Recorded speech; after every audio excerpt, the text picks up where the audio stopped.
ನಮಸ್ತೆ ವೀಕ್ಷಕರೇ, ನೋಡ್ರಿ ನಾನಿವತ್ತು ಅಗ್ಲಕಾಯಿ ತೊಗೊಂಡಿದ್ದೀನಿ.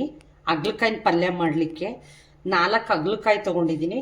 ಅದಕ್ಕೆ ಏನೇನು ಬೇಕಪ್ಪ ಅಂದರೆ, ಫಸ್ಟು ಎಣ್ಣೆ ಬೇಕು ಒಗ್ಗರಣೆ ಹಾಕಲಿಕ್ಕೆ, ಹಾಗೆ ಕರಿಬೇವು, ಈರುಳ್ಳಿ, ಟೊಮೊಟೊ, ಹಸಿಮೆಣಸಿನ್ಕಾಯಿ, ರುಚಿಗೆ ತಕ್ಕಷ್ಟು ಹಸಿ ಕೊಬ್ಬರಿ, ಕೊತ್ತಂಬರಿ ಸೊಪ್ಪು, ಅರಿಶಿನ ಪುಡಿ ಹಾಗೂ ಉಪ್ಪು ರುಚಿಗೆ ತಕ್ಕಷ್ಟು, ಹಾಗೂ ಸಾಂಬಾರದ ಪುಡಿ. ಇಷ್ಟು ಅದಕ್ಕೆ ಬೇಕಾಗುವಂತಹ ಐಟಮ್ಸ್ಗಳು. ಮೊದಲಿಗೆ ಏನು ಮಾಡಬೇಕು ಅಂದರೆ, ಅಗ್ಲಕಾಯಿನ ಚಿಕ್ಕಕ್ಕೆ ಹೆಚ್ಕೊಳ್ತೀನಿ.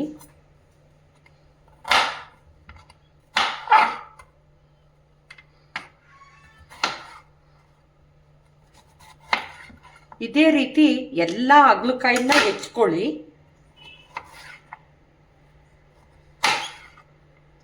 ನೋಡಿ, ಇದೇ ರೀತಿ ಚಿಕ್ಕಕ್ಕೆ ಎಲ್ಲದನ್ನು ಹೆಚ್ಕೊಳ್ಳಿ.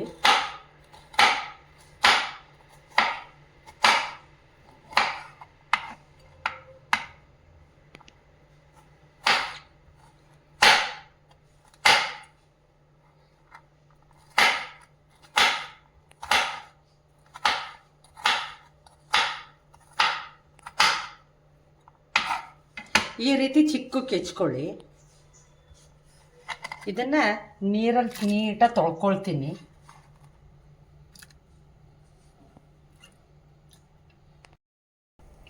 ವೀಕ್ಷಕರೇ ನೋಡಿ, ಅಗ್ಲಕಾಯಿನ ಸಣ್ಣಕ್ಕೆ ಹೆಚ್ಚಿ ತೊಳೆದಿಟ್ಕೊಂಡಿದ್ದೀನಿ. ಇದ್ರ ಕೈ ಅಂಶ ಕಡಿಮೆ ಆಗಬೇಕು ಅಂದರೆ ಒಂದು ಕಬ್ಬಿಣದ ಅಂಚಲ್ಲಿ ಉರಿಬೇಕು ಇದನ್ನ. ಮೊದಲೆಲ್ಲ ನಮ್ಮ ಅಮ್ಮ ಅವರು ನೆಲದ ಮೇಲೆ ಹಾಕ್ತಿದ್ರು ಇದನ್ನ ಹೆಚ್ಚಿ. ಬಟ್ ಈಗ ಯಾರ ಮನೆಯಲ್ಲೂ ನೆಲ ಇಲ್ಲ, ಹಾಗಾಗಿ ಇದನ್ನು ಕಬ್ಬಿಣದ ಅಂಚಲ್ಲಿ ಹುರ್ಕೊಳ್ಬೇಕು ನೀಟಾಗಿ. ಇದನ್ನ ಚೆನ್ನಾಗಿ ಉರಿಬೇಕು.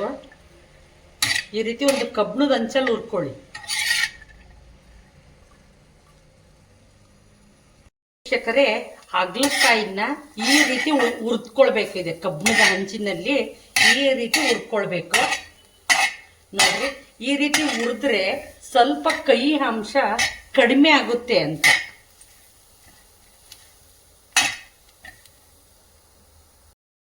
ವೀಕ್ಷಕರೇ ನೋಡಿ, ಬಾಂಡ್ಲಿ ಕಾದಿದೆ. ಈಗ ಒಂದು 6 ಸ್ಪೂನ್ ಎಣ್ಣೆ ಹಾಕ್ತೀನಿ.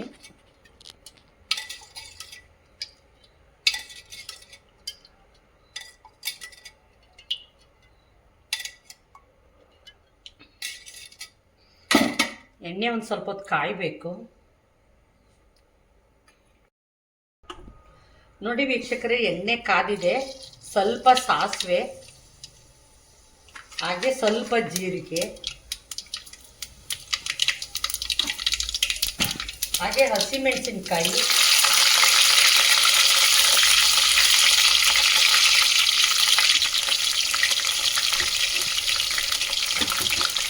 ಹಾಗೆ ಕರಿಬೇವು ಮತ್ತು ಈರುಳ್ಳಿ.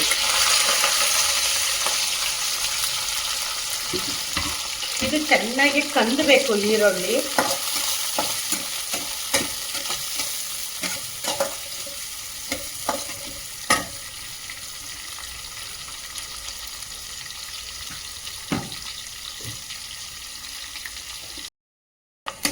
ನೋಡಿ ವೀಕ್ಷಕರೇ, ಈರುಳ್ಳಿ ಕಂದಿದೆ. ಈ ಸಂದರ್ಭದಲ್ಲಿ ಟೊಮೊಟೊ ಹಾಕ್ತಾ ಇದ್ದೀನಿ.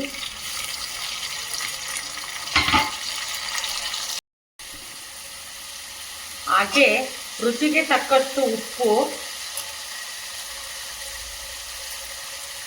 ಅರಿಶಿಣದ ಪುಡಿ ಎಲ್ಲವನ್ನು ಮಿಶ್ರಣ ಮಾಡಬೇಕು.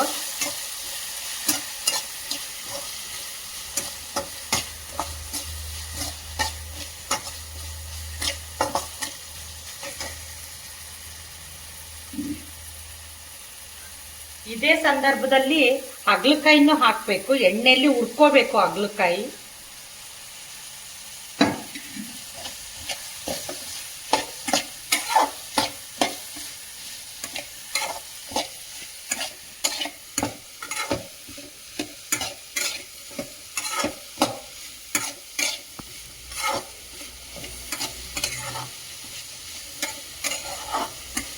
ನೋಡಿ, ಹುರ್ಕೊಳ್ತಾ ಇದ್ದೀನಿ ಎಣ್ಣೆಯಲ್ಲಿ. ಈಗ 1 ಗ್ಲಾಸ್ ನೀರು ಹಾಕಬೇಕು. ಹಾಗೆ ಹಸಿ ಕೊಬ್ಬರಿ,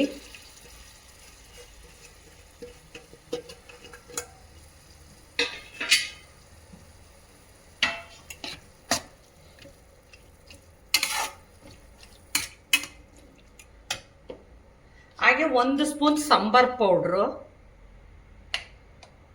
ಎಲ್ಲವನ್ನು ಮಿಶ್ರಣ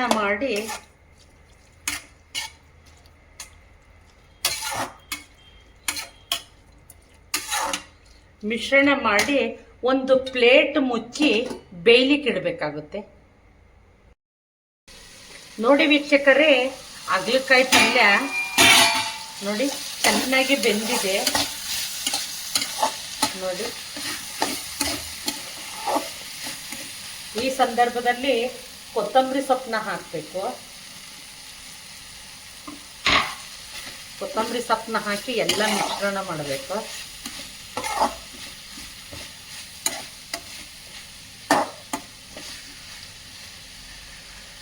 ಹಾಗಲಕಾಯಿ ಪಲ್ಯ ರೆಡಿಯಾಗಿದೆ ಸವಿಯಲು.